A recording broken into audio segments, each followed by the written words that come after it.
Hello everyone, मेरा नाम है रैना यादव और आज मैं आप सबके लिए अपनी मम्मी के साथ घटी हुई एक खतरनाक भूतिया घटना की कहानी लेके आई हूँ। तो मेरी मम्मी और उनका पूरा परिवार, मतलब मेरे नाना और नानी और मम्मी और मेरे नाना की छोटे भाई और उनकी वाइफ, ऐसा पूरा संयुक्त कुटुंब जो है वो यूपी के एक छोटे से गांव में रहता था। मेरे नाना उस गांव के लेखपाल थे, तो मेरी मम्मी उनकी बेटी थी। मेरे नाना अच्छा खासे कमा लेते थे, तो मेरी मम्मी का जो पालन पोषण हुआ था वो एक बहुत ही समृद्ध घर में हुआ था। ऐसा कह सकते हैं कि मेरे नाना जो हैं उन्होंने अपने पीछे अपने बच्चों के लिए बहुत सारी विरासत छोड़ी हुई थी। तो ये तकरीबन 1996 या 97 की बात है, जब मेरी मम्मी 10वीं क्लास में पढ़ा करती थी। उनके 9वीं के एग्ज़ाम्स जो है वो ख़त्म हो चुके थे और वो 10वीं में आ गई थी। और ये उनका वेकेशन का टाइम था, मतलब गर्मियों का समय चल रहा था। मेरे मम्मी के कज़िन सिस्टर्स और ब्रदर्स भी नाना के यहाँ छुट्टियाँ मनाने के लिए आए हुए थे। तो वो लोग पूरा दिन मिलकर बहुत ही मस्ती किया करते थे, खेला कूदा करते थे। और नाना के पास बहुत सारी कहानियाँ थी उन लोगों को बताने के लिए। तो वो रात को वो लोग आराम से नाना के इर्द गिर्द बैठकर कहानियाँ सुनते थे। उसके बाद फिर वो लोग सोने के लिए जाते थे। जैसे कि मैं बता दूं कि मेरी मम्मी बहुत ही समृद्ध परिवार में पली बढ़ी हुई थी। तो और उस समय यूपी में जो लोगों के घर हुआ करते थे, मतलब समृद्ध परिवार के जो घर होते थे वो काफ़ी बड़े होते थे। और उन घरों में जो छत हुआ करते थे, मतलब टेरेस, वो टेरेस भी बहुत अच्छे खासे बड़े हुआ करते थे। तो मैं टेरेस की बात इसलिए बता रही हूँ क्योंकि हमारी मम्मी के साथ जो भूतिया घटना घटी थी वो इस टेरेस से ही जुड़ी हुई है। तो पहले के लोग जो थे वो गांव में गर्मियों के मौसम में छत पे मस्कीटो नेट लगाकर सोया करते थे अपने बेड पे। बेड तो नहीं बोल सकते उसको, खटिया बोलते थे गांव में, तो हम उसको खटिया बोलते हैं। गांव में टेरेस पे इसलिए सोया करते थे क्योंकि ये 1997 की बात है। तो उस टाइम पे गांव में इतना अच्छी तरह से बिजली नहीं आती थी जैसे आज आ रही है। उस टाइम पे लगभग 1-2 घंटे ही बिजली आया करती थी और फिर बाकी के जो 19 घंटे या 20 घंटे हैं उसमें बिजली नहीं हुआ करती थी। तो इसलिए गांव के लोग रात को छत पे सोया करते थे, ताज़ी ताज़ी हवा के मज़े लेते हुए तारों वाले आसमान के नीचे। तो ऐसी ही एक गर्मियों की रात थी जब सब लोग खाना वाना खा के, मतलब मेरे नाना और मेरी मम्मी और उनके कज़िन ब्रदर्स एंड सिस्टर सब लोग खाना वाना खा के आराम से छत पे बैठे थे, नाना से कहानी सुन रहे थे। कहानी सुनने के बाद वो सब जाके अपने अपने खटिया पे, मतलब मस्कीटो नेट इसलिए लगाते थे ताकि मच्छर ना लगे, तो मच्छरदानी वाले खटिया में जाके सब लोग अपने अपने खटिया पे सो गए। तो मेरी मम्मी को जो है वो रात को डर लगता था, इसलिए वो सबके बीच में, मतलब एक साइड उनके कज़िन ब्रदर्स हैं, उनके दूसरी साइड भी, मतलब लेफ़्ट एंड राइट दोनों साइड उनके ब्रदर्स और सिस्टर्स सोया करते थे और बीच में वो सोती थी। ऐसे सबकी अलग अलग सेपरेट खटिया पे सब अपने अपने खटिया पे सोते थे।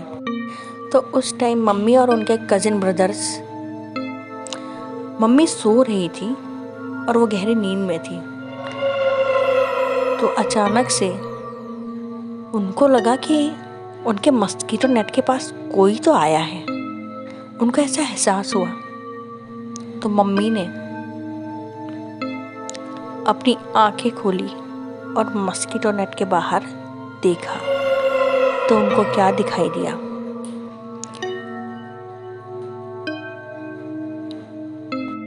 तो मम्मी ने क्या देखा कि खटिये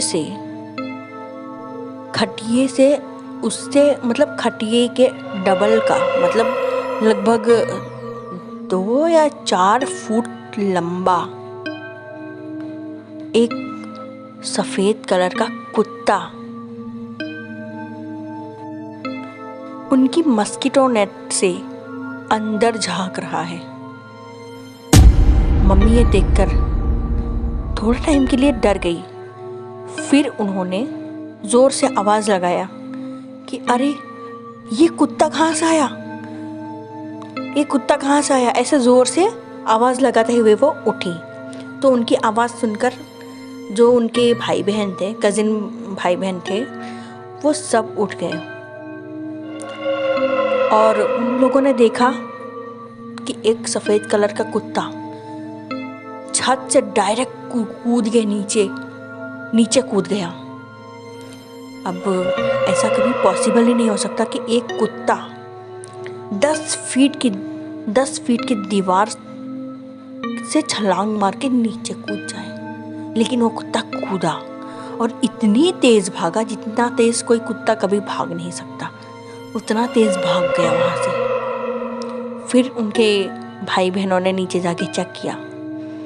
गली में, जिस गली से वो भागा था, वह उस गली में जाके चेक किया तो वहां पे कोई भी नहीं था। किसी कुत्ते का नामो निशान नहीं। और मैं बता दूं कि जिस कलर का सफ़ेद कुत्ता और जितना लंबा कुत्ता मैं आपको बता रही हूँ, वो उतना लंबा कुत्ता सिर्फ मतलब एक बहुत अच्छी ब्रीड का कुत्ता हो तो ही हो सकता है।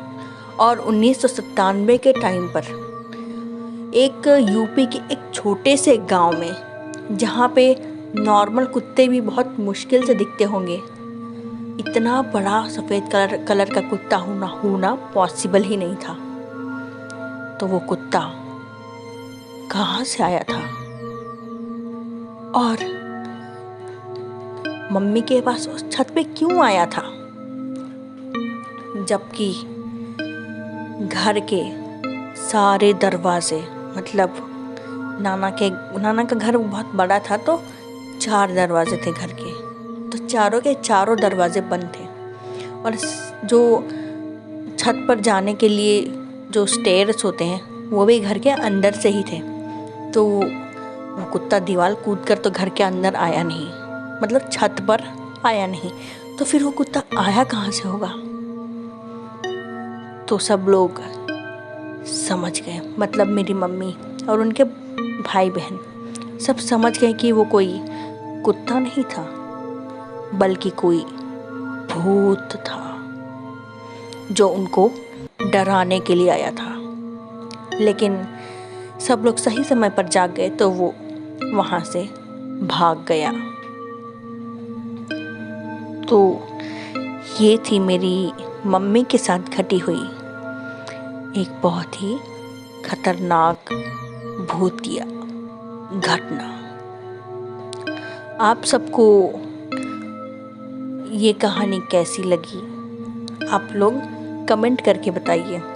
अगर अच्छी लगी है तो लाइक कीजिएगा और अगर चैनल पे नए हैं तो सब्सक्राइब कीजिएगा। तो ये कहानी मैं यहीं पे ये वीडियो मैं यहीं पे एंड करती हूँ। Thank you. मैं आपको बताना चाहती हूँ कि जो लोग भी हमारा वीडियो देख रहे हैं, मतलब मेरा वीडियो देख रहे हैं, अगर उनके पास भी कोई ऐसी सच्ची भूतिया घटना की कहानी है तो हमें यूट्यूब के कमेंट बॉक्स में लिख कर भेज दीजिए। हम आपकी भूतिया घटना की कहानी पढ़ेंगे और फिर वो सब लोगों को हम दिखाएंगे। तो अगर आपके पास भी है तो आप लिख भेजिए हमें।